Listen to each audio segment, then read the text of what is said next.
again. And wow, it's been a fun time that we haven't been recording. Yeah, but now we are recording. The time between the show is really where the show is. Unfortunately, the listener misses that part. Welcome to Big Town Improv. Another beautiful sunny day here in Big Town. I'm Jesse Moriarty. And I'm Josh Pilch. And today we are going to bring you some real whiz bangers, some real high quality, super excellent improv comedy. Yes, this comedy is going to be Wizard, Jesse. Yeah. I just watched, as I mentioned in the last two episodes, I just watched Phantom Menace, and little Anakin's friend says, this Wizard. pod is Wizard. Yes. It's an interesting thing because he must be referring wizards are a thing, like that's Jedi. He's talking about Jedi. That's what people think Jedi are. They think they're wizards. Strange thing. That's like if I was like, your car is Monk. Yeah, right.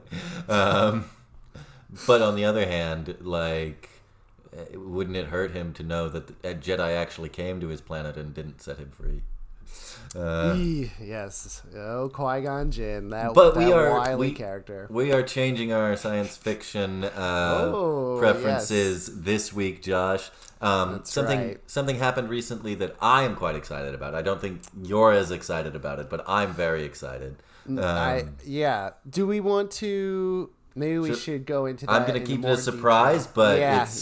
it's going to be pretty wizard when it happens. Yeah. I'm ready for it. Well, but in case the listener suffered an unfortunate bout of amnesia, every week here on Big Town Improv, we have some conversation, tell some stories, which we then use to inspire us to do a montage of short improvised scenes. Yes? Real quick aside for you, Josh. Yeah. I did a live improv show yesterday. Okay. And we did a montage of scenes on stage. You know, that is essentially the same format as we do here in the podcast, where people are tagged in and out. Right. And you know what they called it? They called it short form. But. Oh, Jesse, your group is a short-form group. Everything you do. This was a different group from my normal group, Josh. Okay. And I think I call that a justification. But we are going to do some short form like that for our listener via audio. And then we are going to change direction. And in the second half, we're going to do a special long form scene with many characters and many places that we go.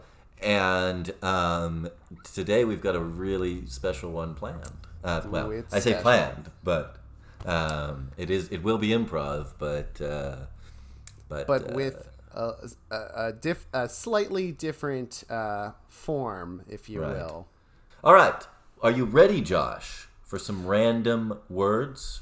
Hit me with those random words, Jesse. Very well. Throngor, the random word troll. Come in here, please. Yes, master. Activate the random word generator. Turning the crank, sir. And our words for today are even, as in even numbers. Proof, mutation, dough, violation, insist, walk, sheet, and view. Indeed, Josh. Indeed. Yeah. I don't remember you having a goblin assistant. Well, he's been here since the start of the program, Josh. Wow, I can't believe I missed that. He's always been the one turning the crank. I just don't... He just never... I never asked him to speak up before. Let's see. Yeah.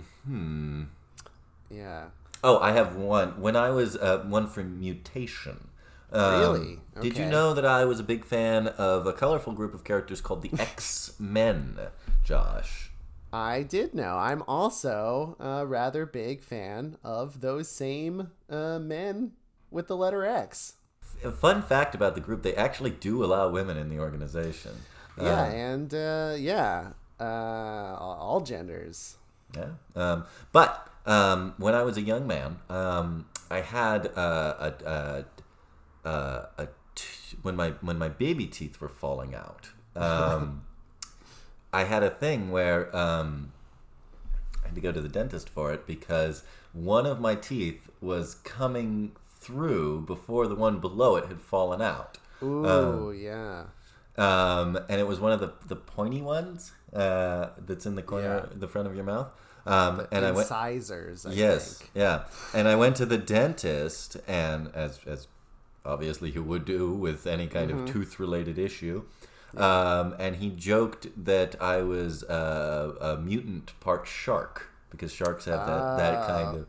This is not the right thing to say to a child like me, because he will immediately assume that I am a shark creature. Fear me, other children, because you were like, good news. This is awesome, right? Like I was expecting all the other teeth to fall out and be replaced with shark teeth, which obviously did not happen. Right, but. That it's not actually a mutation in the mutant sense. It's no. Instead, it required probably a dental procedure. I'm afraid so. Yes, but it was a source of brief excitement to my mutation-approving young mind. Right. Did you get your wisdom teeth out? I did, yes. I did get my wisdom teeth out. Yeah, me too. After my older brother had his removed, actually. So I went in with some awareness of what to expect, you know. But he got, for whatever reason, a lot loopier off the anesthesia than I did. I tend to just go. Fall asleep and then stay exhausted. That is my dream. That's what I want whenever anesthesia is involved, because for whatever reason, I feel intense embarrassment about not knowing what silly thing I'm saying. I'll say silly things, but I want to choose them.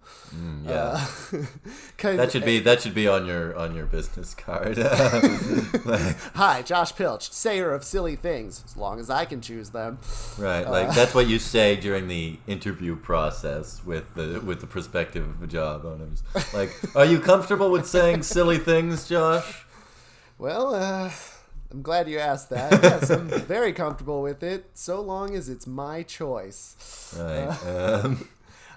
Specifically, I'm thinking about that because when I had my wisdom teeth out, I asked my parents, do not tell me if I say something funny or whatever afterwards, because I'm too embarrassed.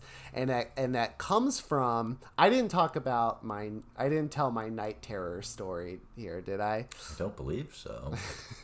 So when I was a young man, very occasionally when I get sick, I would have night terrors, which I don't know if you know what that is. It's where your body is moving and active, but you are still asleep having a scary dream. So sounds awful. It's weird. I guess it's not as bad as sleep paralysis, where you're conscious, but your body is still sleeping. But it's like the opposite phenomenon, I suppose. Exactly. Yeah. So I remember the last time that this happened, I was a teenager, so already kind of an embarrassing time in my life, and I just discovered myself suddenly I went to sleep in my room and I discover myself suddenly in the living room with my parents, on either side of me, like, are you okay? Everything's okay? And I'm like, oh no, what happened? Like, oh boy. I guess I've been running around scared. And I said at that point, I'm like, so what was I doing? And they told me, like, well, you were scared and you were saying that something bad happened, like Dad got into a car accident. You were scared about Dad's car and like the car was in trouble. And I was like, oh my God, because I knew exactly where that came from, which was I fell asleep watching Everybody Loves Raymond, and it was an episode about the dad crashing the car. Nice. And so I guess my waking nightmare was an episode of Everybody Loves Raymond. That's pretty fair. That's reasonable. That's a bad situation. Yeah. Do you think that's enough material right there, Josh? I do. Then could it be time? Oh, I think it's time. Very well. For the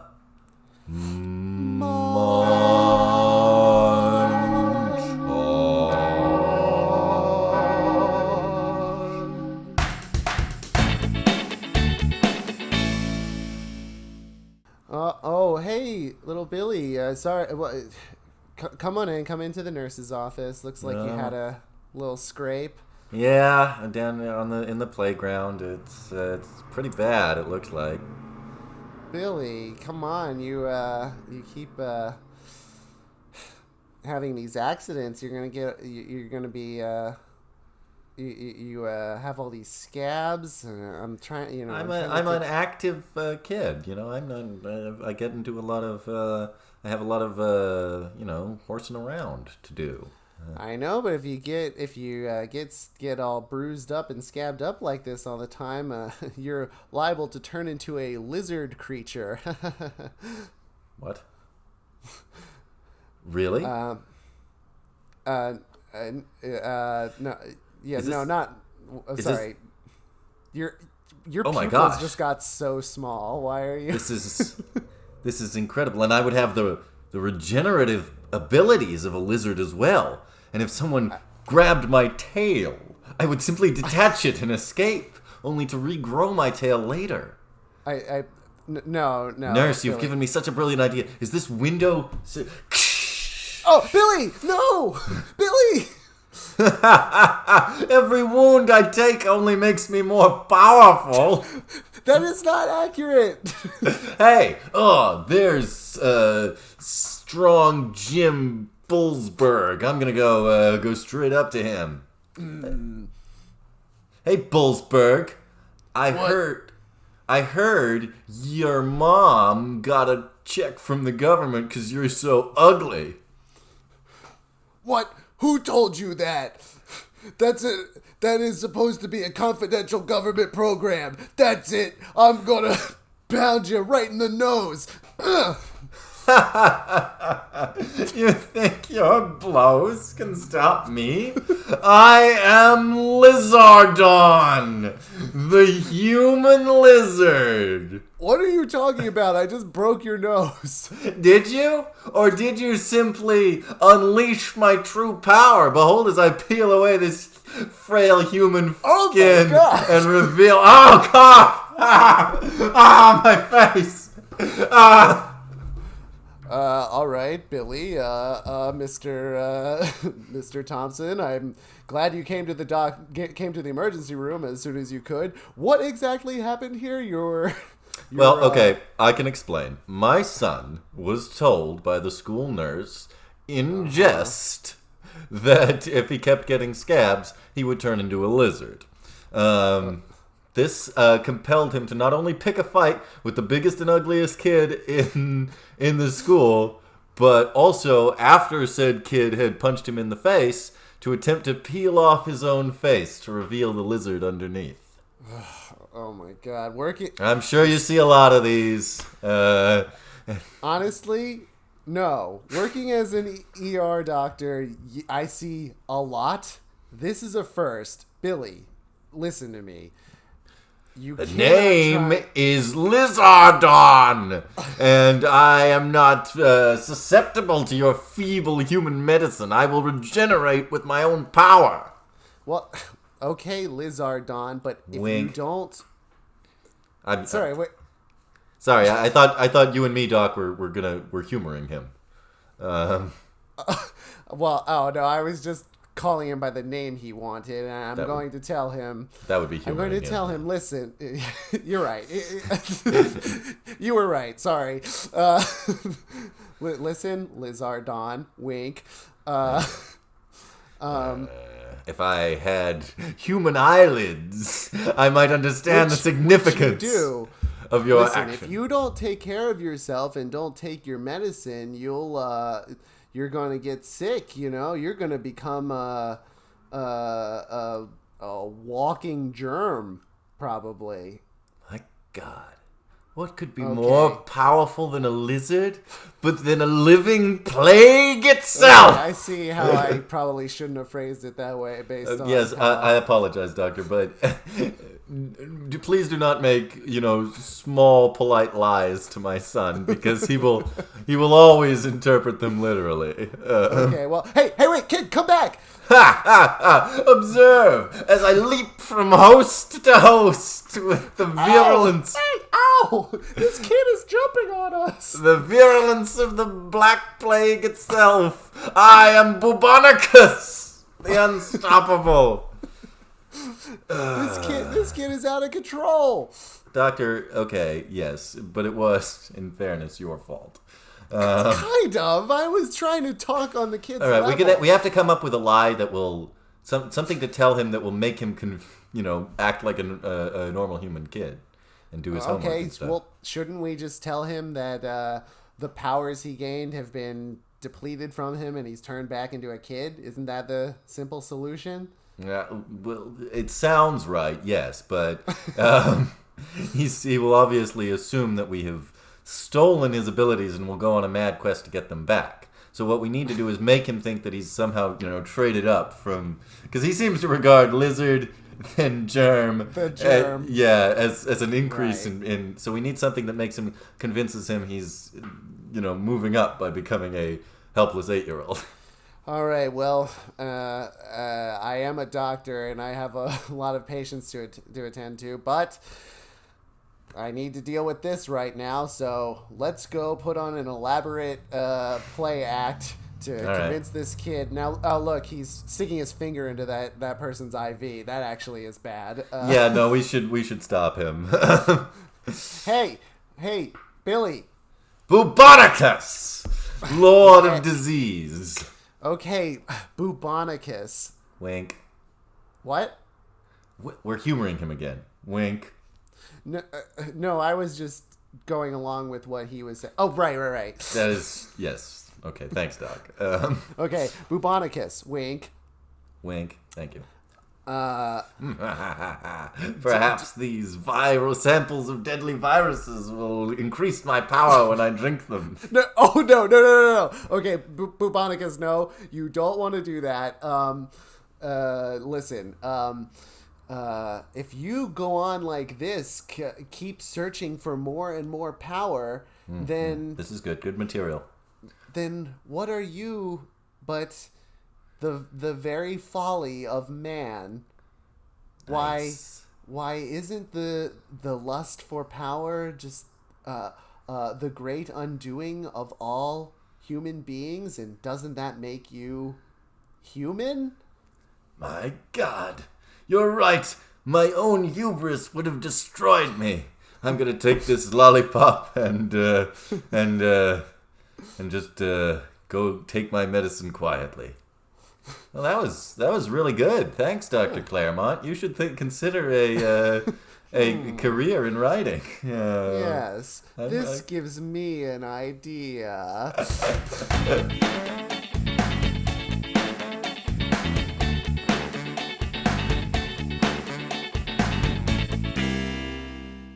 Okay, listen. Carl's about to get back, but he just had his wisdom teeth out. He's still on the anesthesia, so he's a little bit goofy. Okay, so try not to take anything he says too personal. Okay, because you know when he gets on the anesthesia, no filter at all. You know. I understand. Yeah. Okay, here we go. He's my kid brother. I'm here for him. Thank you. Yeah. Okay, I appreciate that. Okay. And you know, we're gonna try and do ice cream and stuff tonight, but don't expect that every night. It's just because he's had the operation. Okay. Oh, I want more ice cream. You're a 18-year-old I'm a scamp. Man. All right. I'm an 18-year-old scamp. All right, here he comes now. Okay. Hey, Carl. How are you doing? My dear brother Robert. So sad that your dreams will never come true. Huh? That the true thing standing in your way of accomplishing that which you desire is your own lack of moral character. What the hell, Carl? Hey, it's the gas. Remember, he's still on the anesthesia. Well, Mom, he seems super lucid. I don't. No, he's loopy because of all the anesthesia. He was under for a while. Okay. Okay, but he was he's talking in complete sentences like. Mother dear. Look, he's addressing you. I see your violin on the wall. Do you ever regret giving up your musical ambitions to have children? I would, because at this point in your life you could have been a great star, treading the halls of music with great accomplishment. Hey, shut up, okay? Don't talk to Mom like that. He's on the anesthesia, okay? You know that he is not like this in any way when he's normal. No, he isn't usually mean like this, but he's not talking any different. Look, when someone's loopy and out of it, usually they say like completely like crazy dream logic. And that's what he's saying here. He's saying completely nonsensical things that don't make any kind of logical sense. Okay, but I did want to go to school and wasn't accepted to any colleges, and I don't know. Do you wish you were playing the violin? Well, I mean, sometimes I wonder how my life would have turned out if I had kept pursuing that dream instead of marrying your father and settling down. No, never mind. I shouldn't have pursued that line of questioning. Carl, you... No, all right. Say, hey, buddy. Hey, you're feeling a little weird, huh? Indeed. Are you feeling unusual? Indeed, the gas that I've been subjected to has resulted in a clarity of thought. Do you ever think... Look, he knows he's on the gas. Do you think perhaps that your love of ice cream is simply a way to sad, banal attempt to recapture the childhood that was deprived of you because you had to help raise me, your kid brother, and were not able to play with the other children? Since our father ran away. Yeah, it was... He ran away because of you. No, you know that's not true, okay? Just because... Robert, The fuck, Mom? He's on the gas, but it is true that after you were born, your father was spooked by the responsibility and so went out for a pack of smokes and never returned. So... Okay, but that's his fault, not mine. No, right? I agree. It's totally his fault, but that is why you had to, kind of be the father for your kid brother after he was born to my second husband. Yeah. Indeed. I often feel that your second marriage was merely grasping at the straws of relevancy, Mother, that you had long ago abandoned any true... Okay, enough of this. You need to get well, and maybe just don't say anything. Why don't we... Look, we picked out movies for you to watch before you had your procedure. Maybe we can put on one of these movies. Indiana Jones. Why don't we put that on? That's his favorite movie. Go ahead and put it on. Yeah. Okay. Okay. All right, and everybody likes this movie, so we can all calmly watch. This is the part with the boulder. It's not very believable, is it? What? That a pre-Bronze Age society could construct such an elaborate trap in the middle of a dense jungle canopy. And hey, Carl, you know that our other brother is an unfrozen man from the Bronze Age, and that's extremely offensive to Ashurbanipal. I agree. Thank you, Robert, for sticking up for me. Good. At least one person's on my side. No, it's pretty messed up. And when you use your strange elixirs of beguilement upon people, I don't always like the things they say. Yeah. It's just medicine, Asher, but Ashurbanipal, your world left you behind centuries ago. He froze. It's not his fault. Everyone you knew and loved is dust. Swept away by the uncaring hand of history. Okay, I'd like to hit him with my javelin. Can I do that? I see no problem with it, Mom. Obviously, what Carl is saying right now is unquestionably true about Ashurbanipal's life. I'm sorry, Asher. No, I agree. I just think it could have been said in a nicer way. Exactly. Boy, I never expected. I hate to say it, but I always imagined I would get along with my kid brother from the current era. But we have a lot in common, you and I. I think so too. Thank you very much. Perhaps we could make a blood sacrifice to Sobek, crocodile-headed god of fertility, later. Okay, so that's where we're kind of different.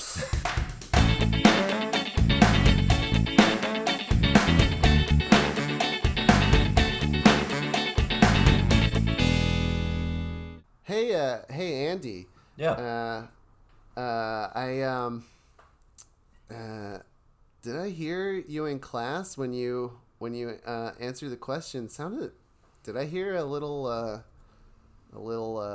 squeak in your voice? Oh, come on, man! Don't bring that up. I mean, it's embarrassing, But yeah, maybe a little bit. I mean, yeah. Seems like you're well on your way entering into puberty, aren't you, my friend? I'm turning into puberty myself. No. On your way to puberty. Well, I mean, I suppose it happens to all of us, doesn't it? I mean, that's well. It hasn't happened to me, and I'm younger than you, so it just proves that you're probably going to die before I do. I mean, from a cynical perspective, I suppose that's true, but only if nothing bad happens to you. What do you mean? Look, you and I are best friends, but it has to be said, you're kind of the more popular one, I'm very much the more popular one, considerably more popular. Right. And it's probably, and can I tell you something? It's probably because you tease people about the changes that are happening in our teenage bodies these days. People don't like that. I struggle here in school, and so when I see people hit important age milestones before I do, it gets me a little bit excited that they're, on the slow burn toward death, whereas I'm still a youthful 12-year-old. But from a relativistic sense, you've got, I'm a 13-year-old, so when I'm 100 and you're 99, it's really not going to feel like you got too much more time out of the whole deal. I'm not so sure. Anyway, we gotta go to gym class, right? Nah, I hate gym. All right, I'm coming. Yeah. Huh, what's that in your locker, Andy? Is that deodorant? Yes, it is. I don't need that yet. I mean, it might not be a bad idea. No, why? I don't produce sweat the way that a pubescent boy does because I'm young and spry. Fine, I guess. Oh, man, all right. Oh, look, there goes Natalie. I have something of an interest in her. What? You like Natalie? Don't you know that I like Natalie? What? You like Natalie, but you're a youth. She could never be interested in someone as in a child like you. You got it all backwards. All right, let's talk to her and see if she likes either one of us. Yeah, there's nothing women like more than to be confronted by two men demanding to know which one. Yeah, that's the thing they like. Yeah, well, we're 12 and 13, so we think that. Yeah. All right. Okay, Natalie. Natalie. Which one of us do you like? That's your binary option, by the way. It's got to be one of us. What? You do know who we are, don't you? No, I don't. Also, I'm on my way to chemistry. Well, okay. Well, let's introduce ourselves. This is my friend Andy. Hi. I'm Jim, I think. Yeah, this is Jim. Jim is a year younger than me, which means that I will be able to vote and drive and rent a car all earlier than he can. But on the flip side, if he's probably... On the flip side, listen, I am hairless. I don't emit smells. Don't know if you're describing a child or like a ghoul of some kind.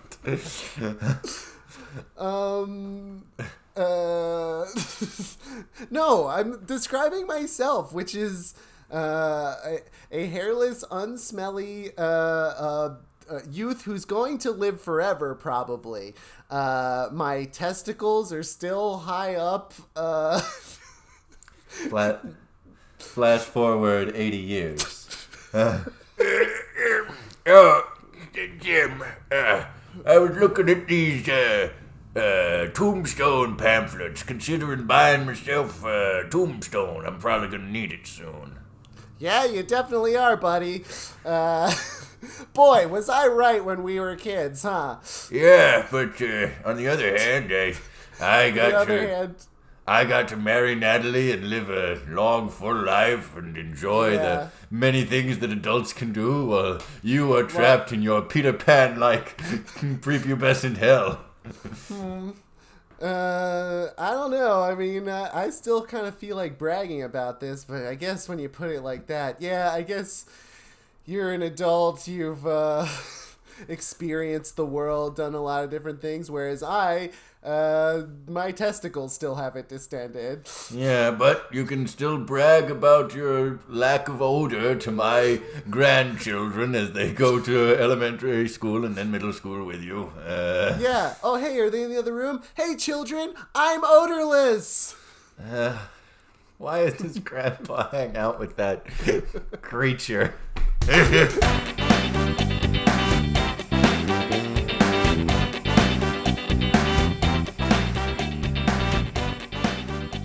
We go to some weird places sometimes, Josh. I have to say.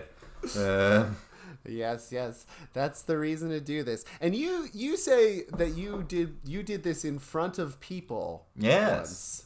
Yesterday, actually. Very interesting. Oh, yeah. I can hardly imagine anymore. I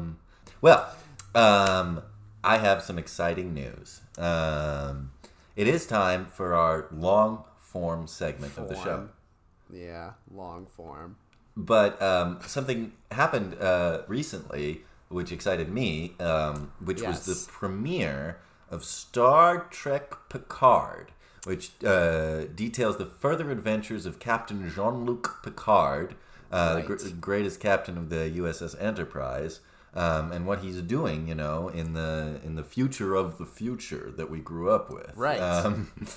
I'm a big Star Trek fan, and I was a real big fan of Star Trek: Next Generation, which was the original adventures of Captain Picard and his crew. Josh, not so much. Yeah, I guess Next Generation was the one of our era, kind of, right? Yes, yeah, it was. It finished airing while I was a kid, I believe. Yeah, but. The fun thing about Star Trek Next Generation was of the era which was very episodic entertainment, right. Things nowadays are very arc-based, I feel. Like there's a lot of... right. But I think I see where you're going here, Jesse. But Star Trek The Next Generation was extremely... there were some, longer standing plot threads and things, but most of the time, an individual episode was its own story. You knew your cast, you knew all the characters who were part of the tale, and the adventure. But then you saw them have an adventure which had a conflict and a resolution all in that single episode. I feel what you're saying, I guess, is that an episode of Star Trek Next Generation is sort of like a long, continuous single narrative with multiple locations featuring the same characters throughout. Well, where have I heard that before? Josh, you heard it just now. I've just come up with that concept right here. No, we are going to long form an original episode of the television program Star Trek The Next Generation, originally airing from 1987 to 1994. Wow, Trekkie. And you get to see all of your favorite characters again, including Captain Picard, whose adventures you can watch on CBS All Access with Star Trek Picard. Wow, way to advertise. They might throw us some much more popular than us. Some kind of bone here. I don't know. Yeah, they should. Right? Yeah. Well, so since I am a little bit less of a Trekkie, I didn't really watch. I didn't watch that series. I have seen Star Trek First Contact, which takes place during. It takes place after the end. Yeah, it takes place after the end of the original Star Trek TNG program, but it is the same cast of characters, so there is some familiarity there. It was also the best of the TNG movies. Was First Contact. I remember quite liking it. Yeah. However. My memory of it and the series itself is not so great.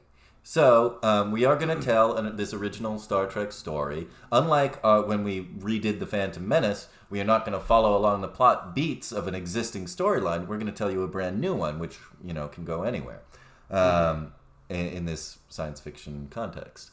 Now, Josh, I'm gonna give you and the listener, who may also not be as need a little refresher here on a quick rundown of the cast of our favorite Star Trek program. Are you ready? Yes. Tell me their names, but don't describe them. I'll just guess. All right. There is Captain Jean-Luc Picard, commanding officer of the USS Enterprise. There's Commander William Riker, the ship's first officer. There's Chief Engineer Geordie LaForge.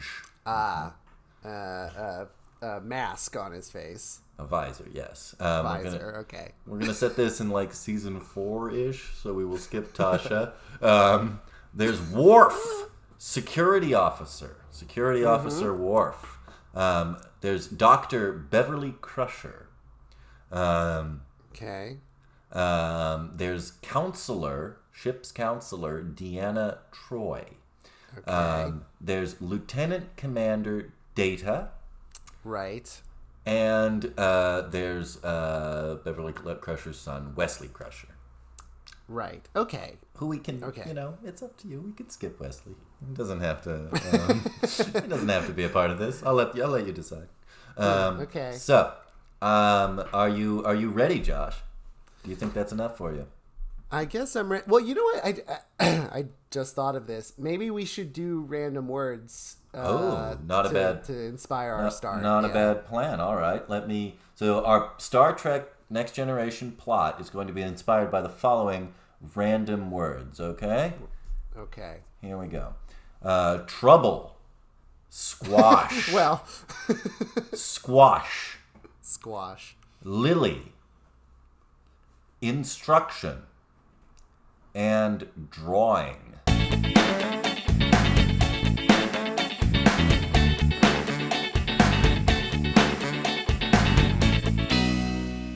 Space. The final frontier. These are the voyages of the Starship Enterprise. Its continuing mission: to seek out new life and new civilizations, to boldly go where no one has gone before. And opening credits, and there's Patrick Stewart's name, and there's Jonathan Frakes' name, and there's the rest of the cast's name, and there's the ship flying by. And now, establishing shot of the Enterprise flying through space. Captain's log, stardate 369.4.5. We are currently conducting exploration of the Squash Nebula, an uncharted region of space known for strange anomalies. However, I have full confidence that my crew is up to the task of examining this unusual area. Captain Picard, that was very impressive how you remembered the whole intro like that. I actually think I dropped a line, if anyone is actually comparing it. But thank you, Mr. Data. Now, what can you tell me about what is the sensor saying about this region of space? Well, according to the sensors, this region is known for its rich farming culture. You see, sensors could tell that, huh? Yep. Yep, I am, as you know, I am a humanoid android, and I'm able to sort of read computerized things in that way. And very impressive. But as I recall, Mr. Data, you do want to be human. Good memory, Captain. I do want to be you human. are a person that I work with every day, so I feel like remembering the fundamental thing about you. You seemed excited that you remembered it, so I was being nice, kind of. Yes. Picard to engineering. Mr. LaForge, are you there? Oh, I'm here, Captain, and I've got my visor on. Great. Not a mask, but a visor. Great. Can you tell me what it does? Oh, of course I can. Well, you see, Captain, what a weird question. Why are you conducting some sort of memory game, Captain? Just answer. Just let me know. All right. Well, as you know, I, Geordie LaForge, am blind. And very true. By wearing this visor, I am able to enhance my other senses and make out sort of... You're telling me no, Captain?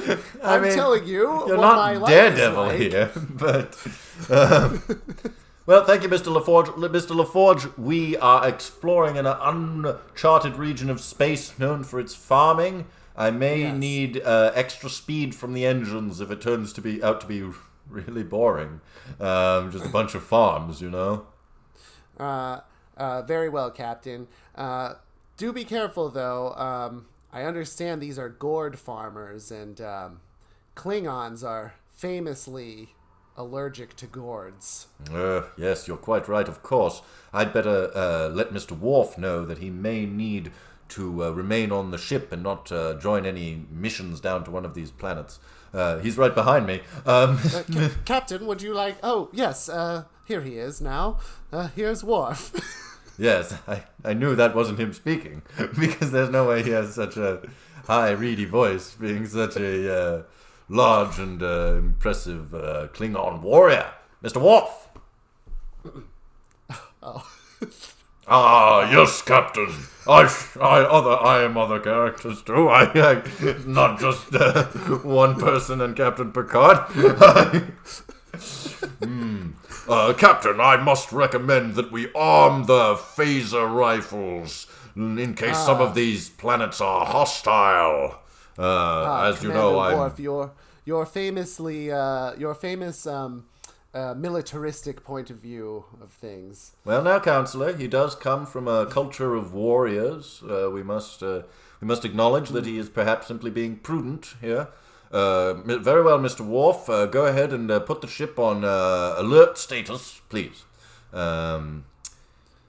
Let's see. If anyone needs me, I will be in my ready room, my office, just conducting some reports, stuff, captain things.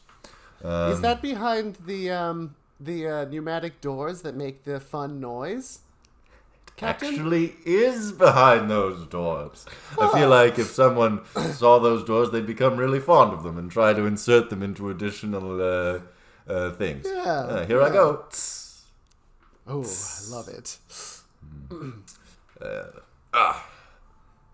Commander Riker, would you say that the crew is prepared for any kind of encounter we might encounter in this farming area of space?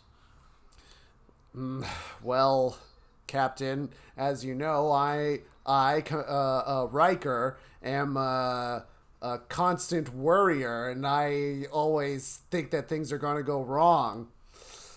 Sure. Cool. So I'm pretty nervous about this. I don't think our crew is in any kind of shape for this kind of mission. I see. What do you recommend? Well, it's important for us to explore this planet as it is uncharted. But I think it's important that we choose the correct group to go down to the planet. Yes. Let me walk over to my replicator here. Tea, Earl Grey, hot. See how it just appeared? Whoa, cool. Do you want anything? I just walked over and I didn't offer to get you anything. Do you want something from the... Yeah, give me the, can it make Cheetos, the puffy ones? Sure. Cheetos, the puffy kind, a big bag. There you go. Cool, nice. Yeah. All right, well, then I'm assigning this mission to you, Commander Riker, and Mr. Data must go along as well as Commander Worf. And I know that he's got... Commander Worf?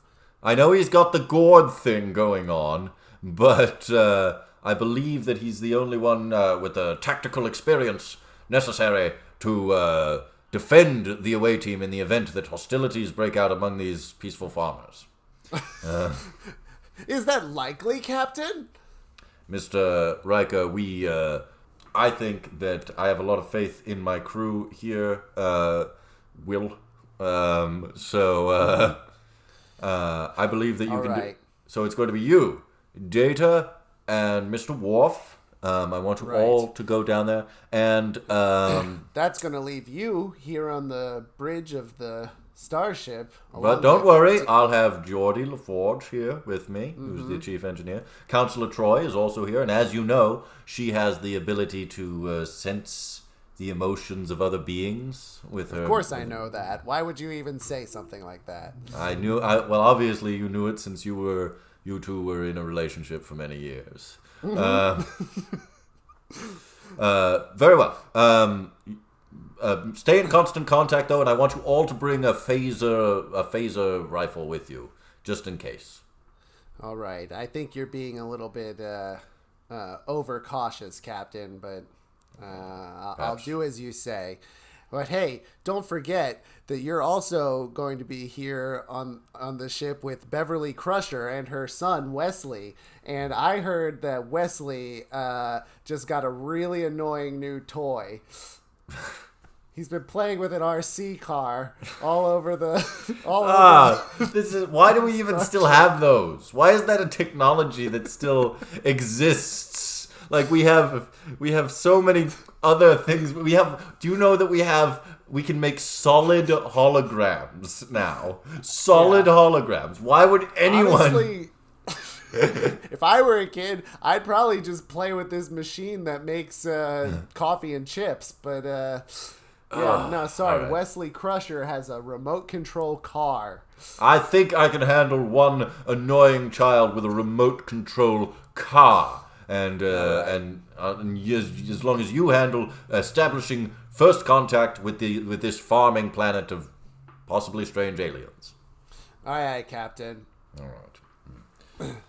Mr. Data, Commander Riker, I have to say I think we should bring the most powerful phasers that we have, just in case these farmers throw gourds at us or something. Worf, you're being overly cautious, I believe. You level that accusation at a lot of people, Commander Riker. Well, I just think that there's no need for us to be acting like we're going to war with these people. In fact, such a move might cause them to see us as aggressors when really we mean to come in peace and learn about them. A Klingon does not learn about other species. We scrape them with our rigid foreheads. Well, you're the one who took the job. So let's... That's a fair accusation, actually. All right, 3 to beam down. You're the Yes, go ahead. Oh, yes. Here we go. Welcome to the farming planet of Squashtonius. I am the community leader, Benvolito. Oh my, Mr. Riker. This member of the community seems very kind and like he's going to help us. Oh, I do hope he offers us some squash casserole. I want to eat like a human does. Please, welcome to our community. Let me show you many of the strange and alien sights that you might see here. As you can see, our sky and town look very similar to a matte painting.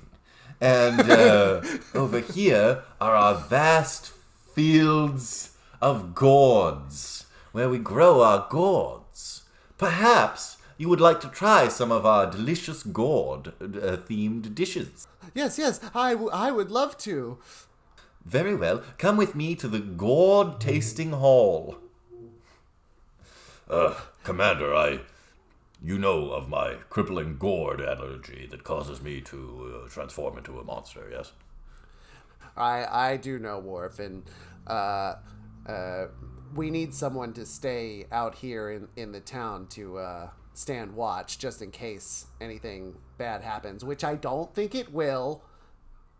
But why don't you stay here while Data and I go and enjoy a meal with these people? Well, that sounds acceptable, sir. Excellent. Meanwhile, back on the ship. Any reports from the surface? Not yet, Captain. I've got to assume that they've made contact, and hopefully everything will go just as planned. Well, now, from yes? here in my room, I can report that a little car keeps ramming into my foot. Ah, I see. That must be Wesley Crusher, Dr. Beverly's son. Can't you just pick it up and turn it around so it goes the other way? Good thinking, Captain. Ha! Beep beep. Well, keep scanning the surface of the planet, and I want to be able to pull our people out using the transporter at any sign of trouble. You understand? Any sign of trouble. I hope they're doing all right down there on the planet. And here is gourd pie. And over here we have a delicious gourd drink made of ground up gourds. Oh, disgusting. Thank you. Oh, this is wonderful, Mr. Riker. I want to try all of it. Chomp, chomp, chomp, chomp. It sounds like a garbage disposal. Commander Riker, perhaps you could bring a taste of one of these delicious dishes out to your Klingon officer, who is unfortunately standing outside. I'm afraid that just can't happen. You see, Worf is a Klingon, and Klingons have a deadly allergy to all gourds. Ah, I see. Well, thank you for telling me that, because now we know not to feed him our mind control gourds, which you have just been ingesting and dropping my plate dramatically. So you see, we here on Squashtonia are planning to invade and conquer your federation. You guys aren't nice at all. No, we are mean. No! That's exactly what we didn't want. Look at Mr. Data. He has eaten so much squash, he too has become mean. Yeah. Hey, loser. Hey, quit poking me. Ow, that hurts. Well done, Mr. Data. And now I think, Commander Riker, you should eat a few more bites of squash. Stuff. Oh no, he's putting a funnel in my mouth. That's right, and I'm going to pour the drink into it. It's the gross drink that's all ground up squash. I can see it kicking in. You're becoming mean and unkind. Hey, Data, what's that on your shirt? Why, I don't see anything. Ow, you flicked my nose. Now, gentlemen, now that you've been possessed by our gourds, you must bring up gourd delicious meals to everyone on the ship so that we may control them all and use your vessel as a way to escape this planet and conquer the galaxy. Of course I'll do that, Benvolito. Actually, call me Mean Volito. I've been standing out here for a while. They must really enjoy those gourd-themed meals. Wonder if anyone's going to... Ha, I'm a child from this planet. Small child. I'm uncomfortable around children because I'm so stoic and angry about things. Because I'm a Klingon. Hey, stoic angry man. What's your name? I am Worf, son of Moog, of the Klingon Empire. Who are you, child? Oh, me? I'm Mercutio. Odd name. But then again, I'm in no position to judge. Yeah, Worf. Thanks for saying my name is odd. Well. Hey, I like you because you said something mean to me. We all like people who are mean here. What? You like people who are mean on this planet? Oh no. Yeah, that's right. Commander Riker, Lieutenant Commander Data, I'll sneak over here and peek in the window. See what's happening. They're being force-fed squashed through a giant funnel. Wasn't it enough the first time? No, you require regular reintroductions of the squash in order to keep up the effect. Oh my, that's inconvenient for you. Don't worry, we have some fanny packs filled with dry squash you can take with you up to the ship. Oh dear. Meanwhile, back on the ship. Captain, it's me, Geordie LaForge. Ah, Geordie. Very good. Anything to report? This is unusual. Yes, this is very unusual. I'm getting a call for a return to our telepods, but only from 2 of them. That's very odd. I wonder... Captain Picard calling Commander Riker. Commander, are you there? Yeah, it's me. What of it? Sounds awfully terse, unusually so. What's the situation on the planet? Everything's fine, Captain. It's really good and everyone's nice. Listen, yes. Even though you've been mind-controlled to be mean, you must act like you are your regular, unmind-controlled self. So nice. Okay. All right. Hey there, honey. Think you could beam me and Data back up so we could give you a hug? That does sound very nice, but what about Mr. Worf? Where is he? Oh, he wanted to do some investigating of his own. You see, he's hoping to find a cure for squash allergy. Well, if any planet would have some kind of squash antihistamine, I guess it's the planet that grows nothing but squash. Mr. Data, how are you doing? How was your first try at eating food? Did you enjoy it? Did you enjoy it? It was wonderful. I have no sense of taste, but I did feel it all mashed down through my gears, and I loved it. Each to their own then. Very well. Transporter room. Beam up Commander Riker and Mr. Data, and have them return to duty. All right. Beaming them now. Here, take these things of squash, and you remember, everyone on the crew must eat it. Even the most unlooked for person must all sample this squash. You understand? That's how we will take control of you. You've got absolutely, Ben Volito. I'll put it Mean all Volito. Mean Volito, sorry. Yes, because I'm mean now. And in the meantime, we will send out squads of our squash soldiers to capture Worf. And since he is useless to us, since he cannot eat the squash, we will kill him. Sounds good. Okay, looks like we're getting beamed up now.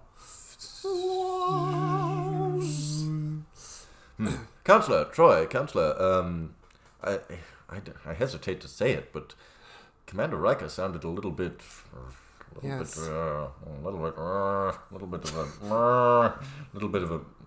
was kind of a jerk, to be perfectly honest.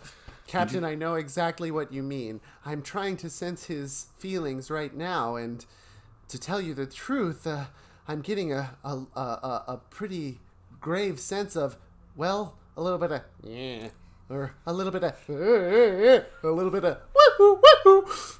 If you know what we're I on mean. the same page then. Very well. Well, let's not. We have a dinner tonight at the captain's table, and let's see if we can't figure out what's bothering him. Yes. Very good. Sounds good. Ow, my ankle! What the? Oh, sorry, Captain. I was just playing with my new toy. It's a very old kind of toy. It's modeled after an Oldsmobile. I don't know what that is. It's a type of car that was, I don't know what that is. Whee! So irritating. Back on the planet. I seem to have lost my pursuers in these woods. But if I can't figure out a way to warn the crew, they'll all come under squash mind control. Yeah, I guess you're right, Worf. You know, Mercutiolato, in the place that I come from, we do not enjoy being mean to each other. It happens occasionally, but we apologize for it. It took me a long time to understand this about humans, since I am a Klingon. But, Ooh, hard G on that, huh? yes. None of the humans ever pronounce it, and I'm always a little... I feel like it's not that difficult. That's rude. Yeah. See, you see? Huh, rude. I see how them being thoughtless and unkind is sort of hurtful to you. But that's not... That isn't right. What I know about the world from what I was taught by my elders is that you should be unkind to people. It's the only way to interact. But how does that make you feel, Mercutiolato? Me? Feel? Nobody's ever asked me that before. Huh, Mr. Worf. Perhaps in teaching you about humanity, I am learning something as well. Okay. Good for you. Oh, sorry. That was mean. There you go. And do not talk back to me, boy, or I'll break you in half. Wait, no. That was mean right there. See? You're right. We're both learning. Yeah. Hey, since you've been, what's it called? Narse to me. Close enough. Maybe I could tell you what's a good place to hide from the squash soldiers. I would be very... in Klingon we call it kuklakt, meaning thankful. I guess I should have just said the word thankful. No. And I'll try to pronounce it, not like the other people you know. In fact, I'm very clucked that you've been so narse. Very good. Where is this place? Let's go. This way. It's a treehouse that I built. Here in the woods. Sneak. Now where could they be? I don't understand. This planet only has one small wooded area, and we've searched most of it. Master Meanvolio. Yes. We've done all we can. The only place we haven't looked is behind the painting of the background of our planet. Oh, well, T. Boltonstern, you suck. I said it. You suck and you're bad. Thank you, Master.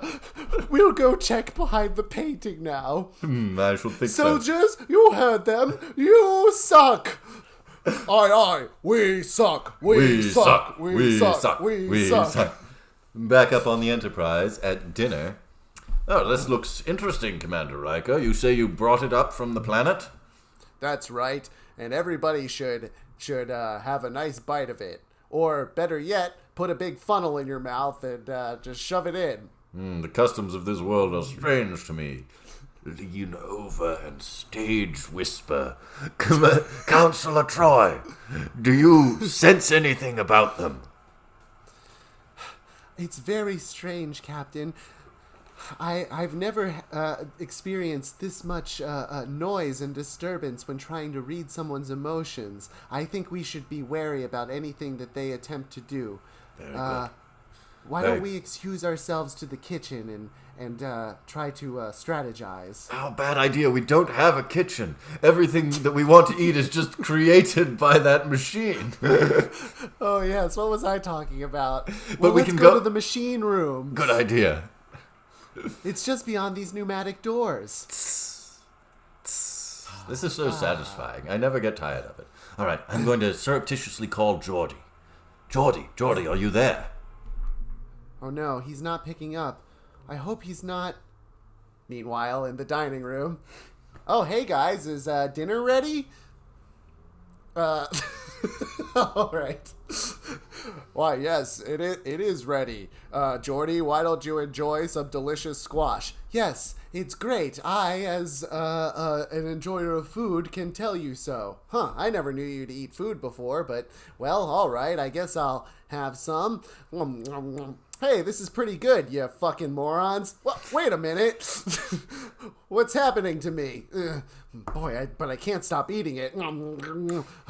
We must get everyone to eat this. Yes, I agree. And me too. Counselor, I'm very concerned. Geordie's not responding. Luckily, I pocketed a sample of that squash that they brought us, and I think it might be the source. Let's sneak over to Dr. Crusher, and she can do some kind of medical analysis on it. Maybe she can tell us what it is. Good thinking. Oh, but wait. The only way out of this machine room is back through the dining room. So act casual and say that we'll have to come up with an excuse to leave. All right, here we go. Right. Hello, friends. This is normal. We both have to go to the bathroom. At the same time, and we will do so now. Please do not inquire as to the nature of our delicate gastrointestinal distress. It's quite embarrassing, you know. But Captain, you haven't eaten anything yet. How could you possibly have problems with your bowels? I guess that the tea that I drank earlier was bad. Yeah, the replicating machine must have made a bad bunch of tea that had, fart juice in it. All right, that's a pretty good excuse, Captain. But Deanna, I can't imagine that you've got a lot of farts. My excuse? It's the tea that I drank. Mr. Riker, that's the same thing that Captain Picard said. Yeah, we're not buying it. Oh, no. Damn. You see, Deanna, Counselor Captain. Troy... I don't think it's going to work. I think I have to stay here. You better go on ahead and talk to Dr. Crusher yourself. Oh, very well. Very well, Diana. Try and resist whatever it is that they're up to, all right? And see what you can find out. And listen. I will. Listen. I feel like only one person should talk at a time in this room, okay? Just I don't mind. Don't talk I don't over. mind having a conversation. No. Good luck, Deanna. Okay, my resolve is strong. I'll make sure that I don't eat anything and that nobody else gets to talk. Too bad. You better start eating some of this. Yeah, you should. No, I don't want to. Hey, get that funnel away from me. Nope, I'm putting the funnel in your mouth. Yes, we are. I heard the sound of a Deanna. Here's Dr. Crusher's office. Tss. Doctor, it's me, Captain Picard. Yes, me, Dr. Crusher's not there, but it's you, her assistant, Glenn. Yeah, that's right, it's me, Glenn. Dr. Crusher is right over here. She can talk to you.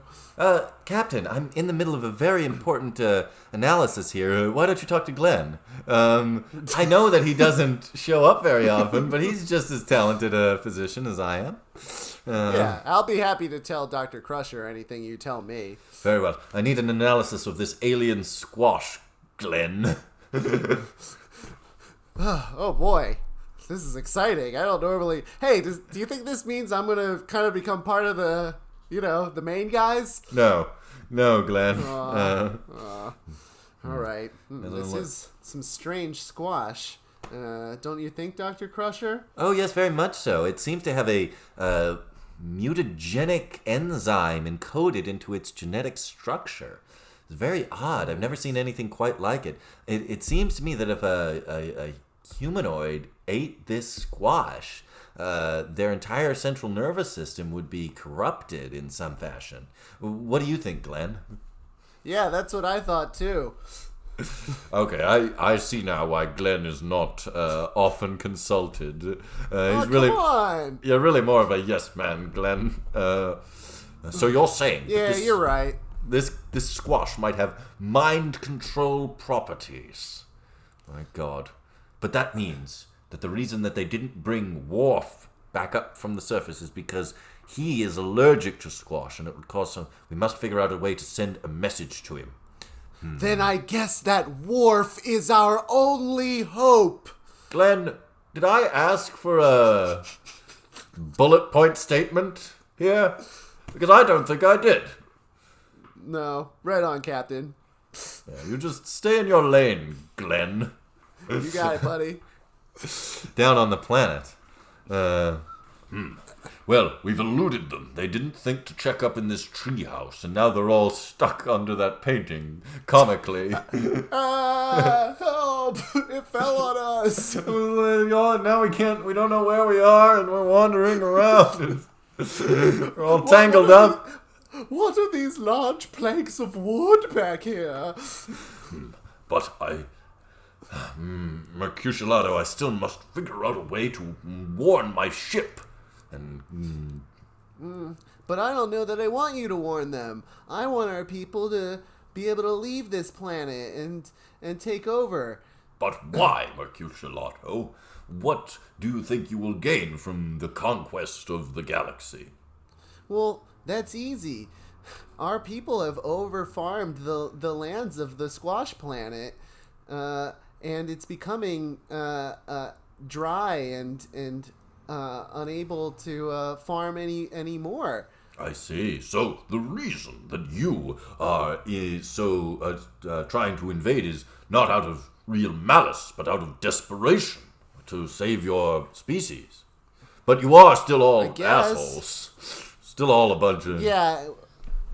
Yeah, I guess if I were going to summarize it would be something like that.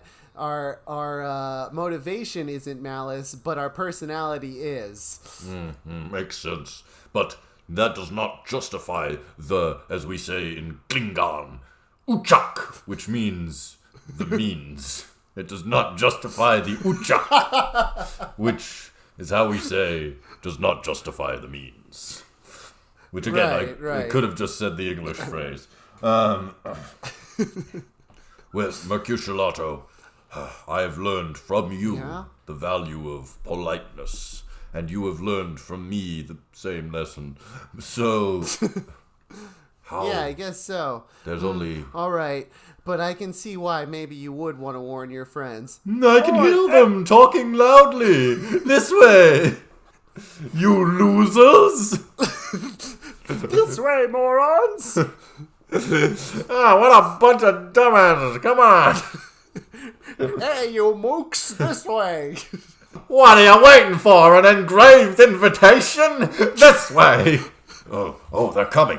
They've learned where we are. All of our greatest soldiers who are kind of impressions of old comedians are on their way. There's only one thing I can do to defeat them. Even I, Klingon warrior, couldn't defeat so many. I'll have to eat a piece of this squash. What? But you'll die. No. Or get hurt. No. My allergy will cause me to mutate into a giant monster that will kill everything in sight. Oh, that's going to be hard for me to see, a little boy. I know. This is what we call in Klingon an uvok mjap, which means a moral dilemma. Okay. Again, I could have said the phrase that we were both... Yeah, you could have said it. It is a direct translation. There is no... Right, there is...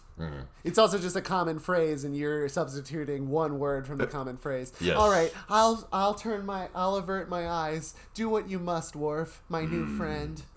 How bitterly I rue this day and wish the ends did not justify the uchak. God damn it. No. All right, come out with your hands up, dumbass. Hey, Nimrods, we know you're up there, and we've got squash guns.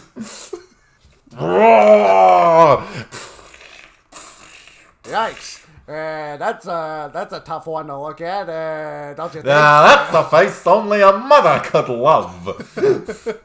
And I don't think she likes it much either. Back up on the Enterprise. Commander Riker, we're getting a message from the surface of the planet. Shall I play it through the audio system? Yes, go ahead. Click. Oh dear, we are being slaughtered by Folio, what's happening down there? mean. Oh God, there goes my liver.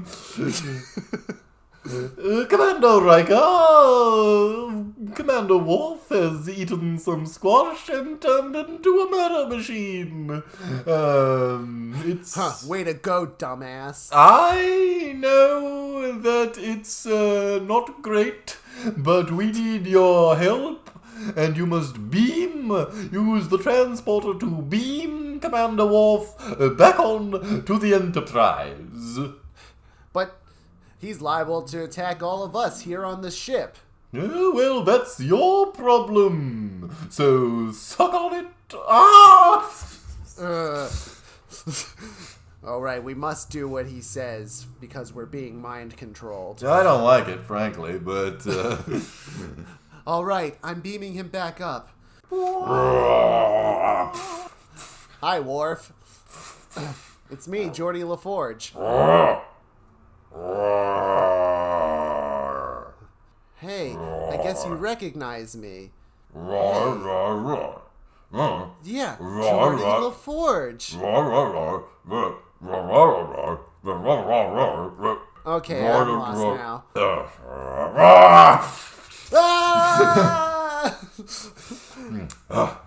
That sound. That means that they've beamed Worf back onto the ship, and he ate some squash, and now he's been transformed into a monster.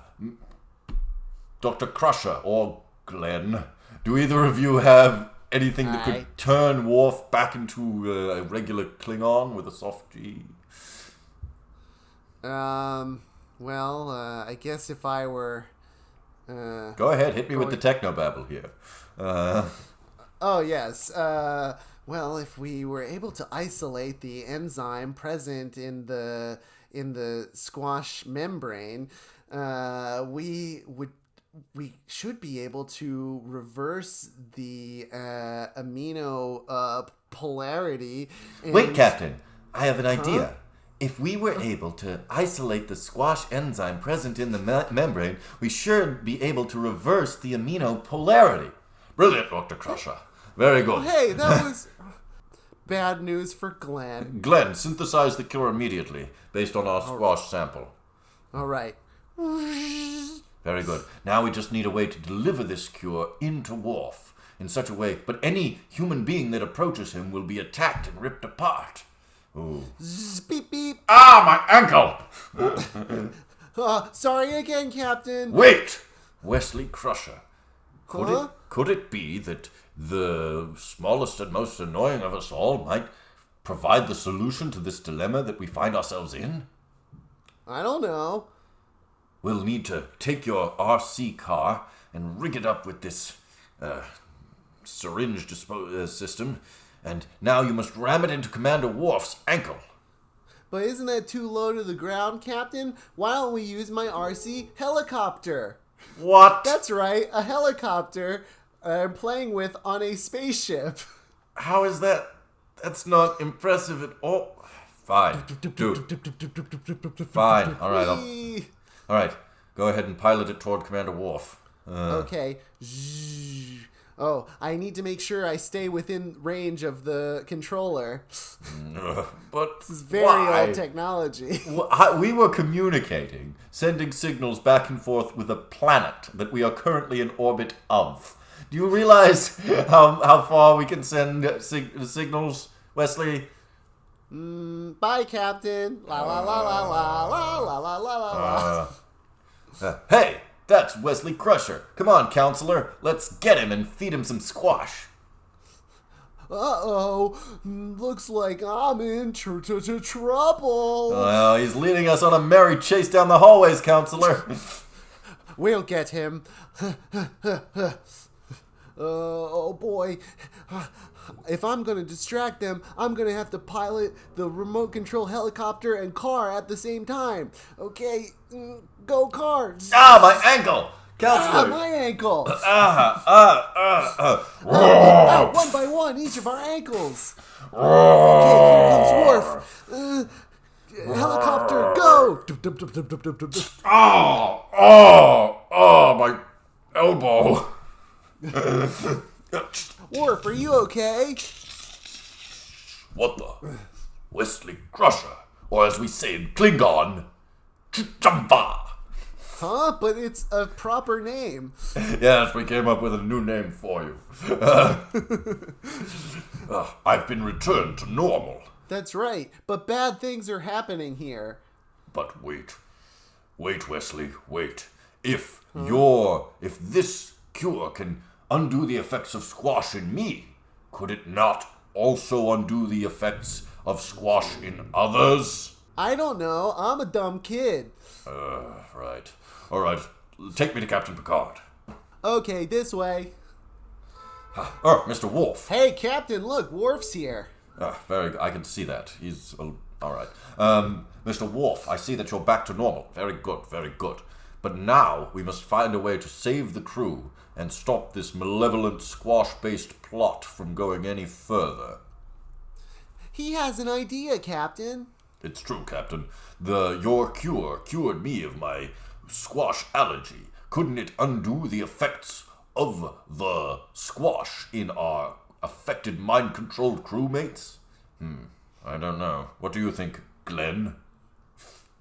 Oh, really? Oh God, this is so embarrassing, but I wasn't expecting you to, like, come to me, and I wasn't, like, totally paying attention to, Okay, like... see, Glenn, that's it right there. That's it right there. But why... no, but you made me think that No, you've got to always be ready. That's the thing when you're a main cast member. That's why you've always got to have something to contribute. So, we're going to leave Glenn here. Let's see, how can we affect all the crew at once? They've been mind controlled, so they're mean.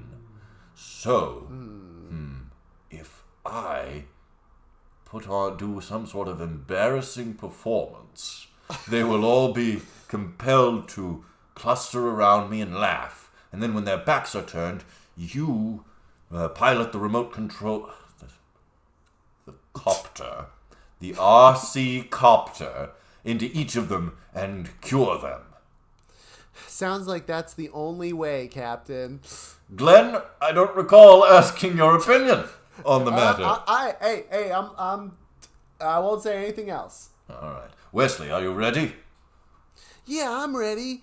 Oh, but wait, Wesley, you need new batteries for your RC copter. Oh, thank you. Wait, I need AAAs. Yeah, okay, I've got some at the bottom of this drawer. Sometimes if we just take one out and shake it a bit, it gives you a little bit more. I heard if you put rubber bands in the refrigerator, they last longer. Wow. All right. Mr. Worf, you and Wesley prepare the plan. I will go. I'm going to make a shipwide broadcast. Click. All right. This is Captain Picard to all crew members of the Starship Enterprise. Attention, there he is. All crew members. I will be on the bridge dancing the can-can in 10 minutes. Perfect. That's where we need to go and force feed him squash from our fanny packs. All right, there they are. They're all assembling, and they've all got their fanny packs. Now, hey, Captain Picard, why don't you come out? Mr. We've Worf. got something for ya. Wesley, Mr. Worf, the first person that I want you to cure with the RC helicopter is Mr. Data, because as an android, he will be able to help cure the others very quickly. All right? Okay, got it. All right, here I go. Let me get my big costume on. Here we go. Put on the... That's a big skirt, Captain. I don't... A lot of frills. Yes, well, it has to be able to look dazzling when I swing it from side to side. Here we go. Can. Hey, Worf. Yes, I was kind of Wesley. expecting him to do like da da da da da da da da da da da da, but I think he was kind of doing Hava Nagila. Did you hear it that way too? I didn't want to say anything because I thought it would embarrass him, and it's already a bit of a stressful situation, Wesley. That he did not know the actual tune to the dance that he himself suggested. Offered to do, yeah. But right. I'm piloting the helicopter toward Data. Oh, did you get him? What's going on? Oh no. I know what's happening here. They're all trying to place everyone under mind control like I just was. But wait a minute, what's Captain Picard doing?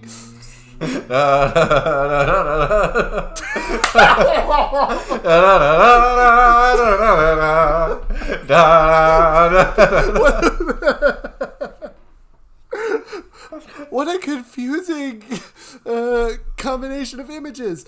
Oh well, I'm going to I'm going to use my robot parts to synthesize more of this cure and poke it into all the people around me. Poke, poke, poke. Good. Make sure you get Commander Riker next, Wesley, with the helicopter.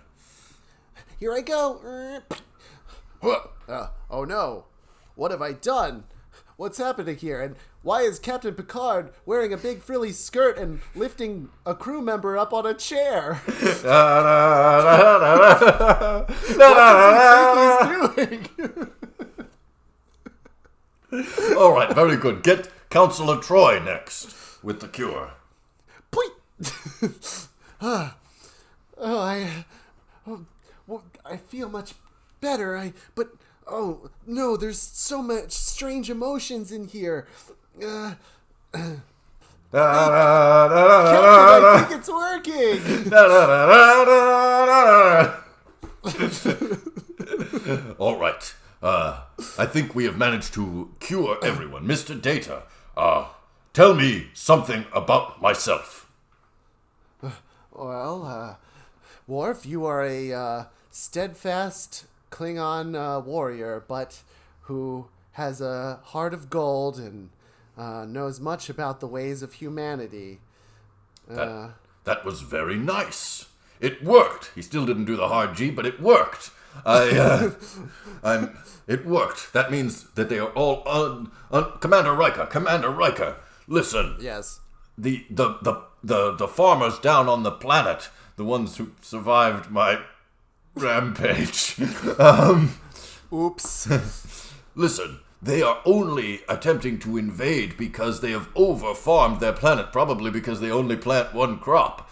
And if we were to, and I know this sounds strange from a Klingon warrior's perspective, but if we were to help them, they would abandon their conquest efforts.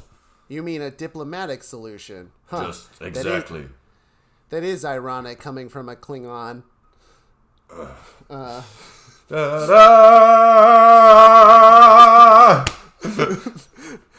Looks like Captain's finishing up. And that's good, because I found the geld he hid underneath the pillows here.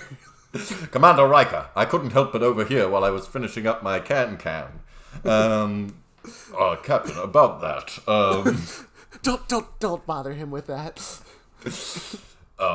Commander Riker, I believe that all we have to do is send down one of our machines that can make any kind of food or drink, and that will end the conflict. Contact the farmers and let them know that this is our plan.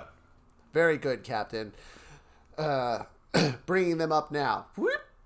Well, it seems like you have survived our mind control effort. Okay, Commander Riker, you big dummy! Now, Mean Volio, I don't appreciate that kind of name-calling, but I respect you as a leader of your people.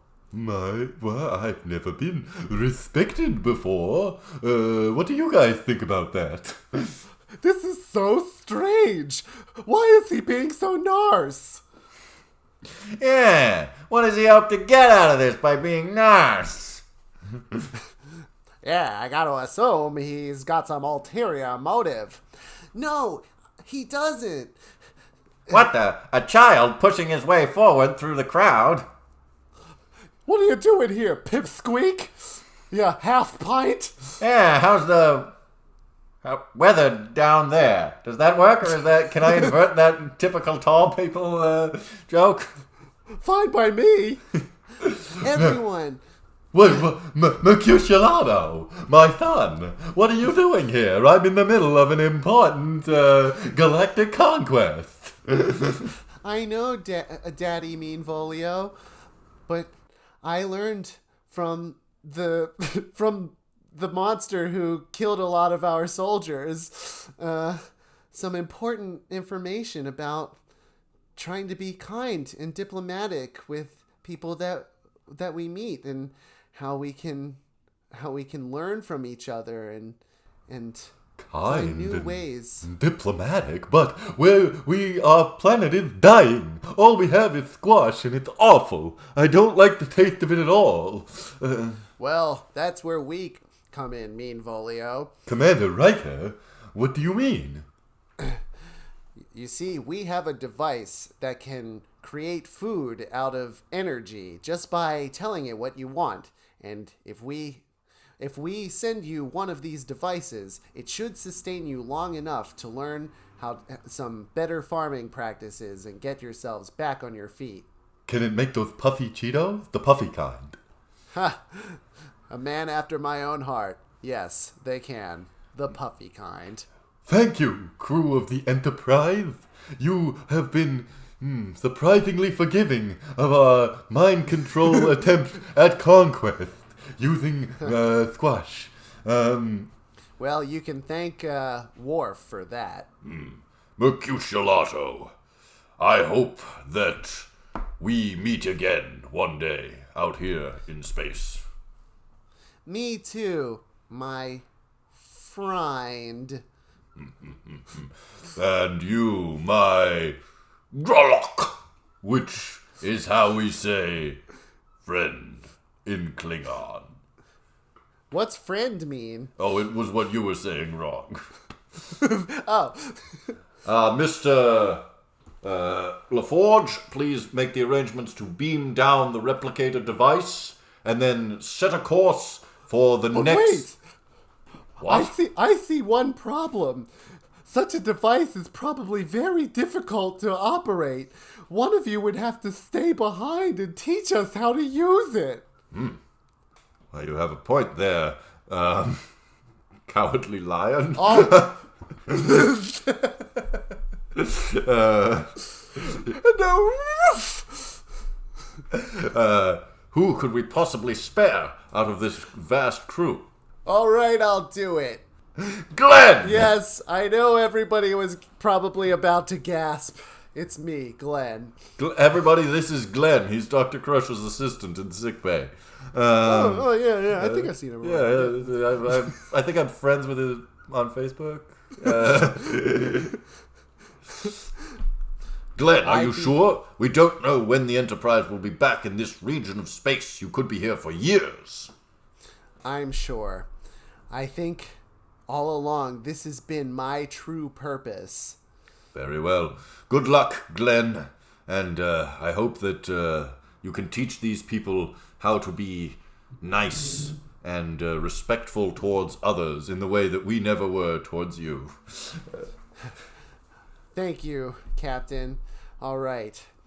Get ready to... Lord, Mr. LaForge, beam down to the machine and Mr. Glenn.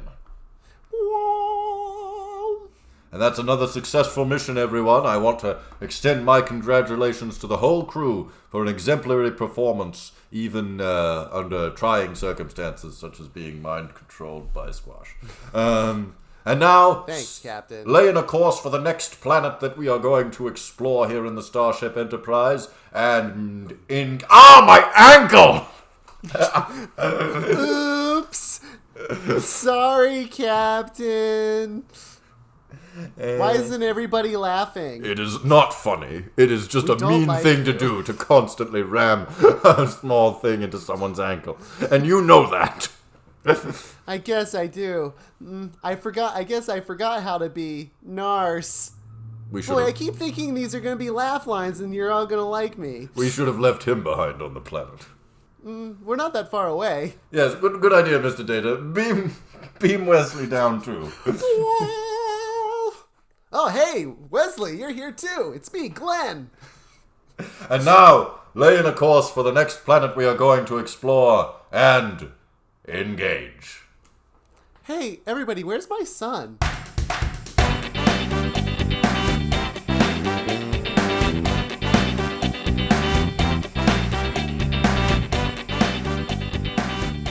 think that was a high-quality episode.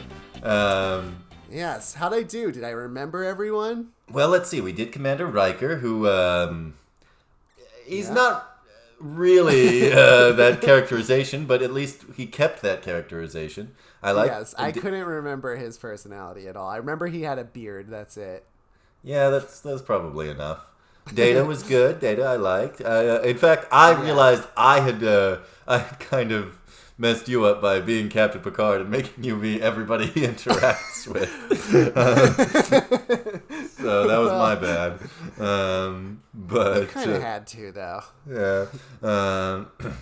Much as our version of Obi-Wan Kenobi is just exposition, yeah. It's just, explains to everybody else in the world what is happening because everybody else is confused. You know what? But Jesse, I need to know, did I portray Glenn correctly? Glenn is, he's really the unsung hero of Star Trek The Next Generation, I think. Definitely. So, Josh, yes. Where can people find you out in the wilds of the internet? People can find me on the internet at The Josh Pilch Show on Instagram or at Josh Pilch Show on Twitter. What about you, Jesse? I can be found at jesse.moriarty on Instagram and at Jesse Moriarty on Twitter. And now, Josh, you might not know this, but the music for Star Trek The Next Generation was done by Jerry Goldsmith.